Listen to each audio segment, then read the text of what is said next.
So this week is Children of Alcoholics Week, and we at Change Grow Live and the base Kirklees wanted to raise awareness about what hidden harm is and how we can support you as an education setting. So the official definition of hidden harm is the actual and potential effects of parental substance use, domestic abuse, and mental health issues on dependent children. Now that's a little bit wordy and it sounds like it's more complicated than what it is. So to sum up hidden harm in an education perspective, hidden harm is essentially when a young person is impacted by somebody in their close circle, whether that's a parent, a guardian, a grandparent, a best friend even, impacted by their substance use or their alcohol use, and that is playing into their day-to-day life. So there could be changes in how they are in education, there could be changes in how they are in themselves, and staff at school are starting to know these changes. That's essentially what hidden harm looks like in reality. Public Health highlighted hidden harm with their report originating in 2003. The report stated that more should be done to reduce harm and improve the well-being of children living with a substance-using parent. In England, 1 million children are affected by parental alcohol use, and a further 350,000 children are affected by drug use.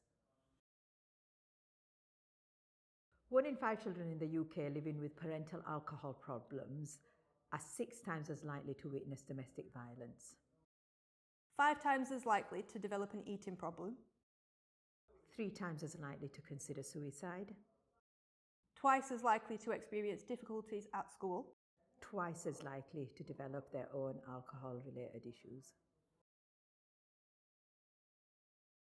Some signs to look out for are differences in school attendance or late arrivals to lessons, also truancy, so missing certain lessons or missing the start or end of certain lessons. A physical appearance is a big one, so changes to a young person's physical appearance, so they may look a little bit dishevelled, they may look a bit unclean, they may look very tired, falling asleep on the desk. Homework not being done or equipment missing, so missing pens, missing a school bag. If homework is something that they are regularly doing and all of a sudden it's not happening, it's worth having that conversation. A young person snacking a lot during school or eating a lot, changes in kind of their appetite, feeling very, very hungry, coming to school and maybe having not eaten for a while and saying that.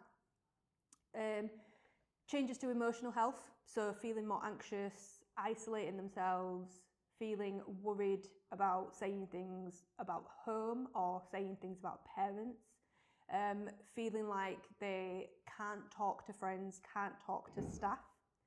Linking into that, there could be changes in how a young person socialises in the school setting. So it could be that their friendship groups have changed, it could be that they're becoming closer to staff members, they're spending more time with adults as opposed to young people. Getting into trouble a lot, changes in behaviour, kind of being sent out of lessons, getting more detentions, getting more comments on negative behaviour points. It could be that there's certain things that trigger that young person, so it could be that they are struggling to control their emotions, so maybe they are getting very upset about things that are mentioned in certain lessons, maybe they are spending time away from the classroom and there's reports coming in that maybe they're crying or they're very upset or they're very angry. So all of these signs are signs of just teenage behaviour, but what we want to highlight is that some of these signs may be signs that something's going on at home or something's going on in the background. So it's just important to be aware, and it's just important to have these open and honest conversations with the young people that you are around. So the base can support young people and CGL Kirklees support the adults in services. So you can refer parents in and they can access our one-to-one support, they can access recovery groups, and they can also access something called Impact. Impact is our structured session programme for children and parents, bringing them together to work through their challenges and also offer coping strategies. Our family team, led by social workers, can also offer COPE. COPE is a structured sessions that support people affected by somebody else's use. Teachers may find this beneficial, especially when they've supported children affected by alcohol use. So at the base, we have certain workers in the team who specifically support young people around hidden harm.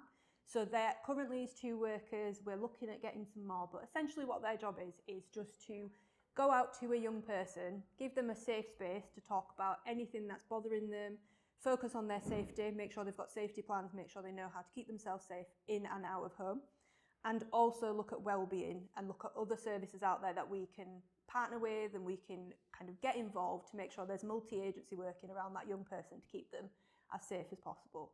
Alongside that, we do a lot of work in education. So some of the staff looking at this video may have already seen me before. So I do a lot of work in education around raising awareness. So if there is any awareness that needs to be raised in assemblies, in group work, in workshops, I'm more than happy to come in and raise that awareness alongside the Hidden Harm team too. 80% of alcohol-dependent parents are not in treatment. Here's how you can help.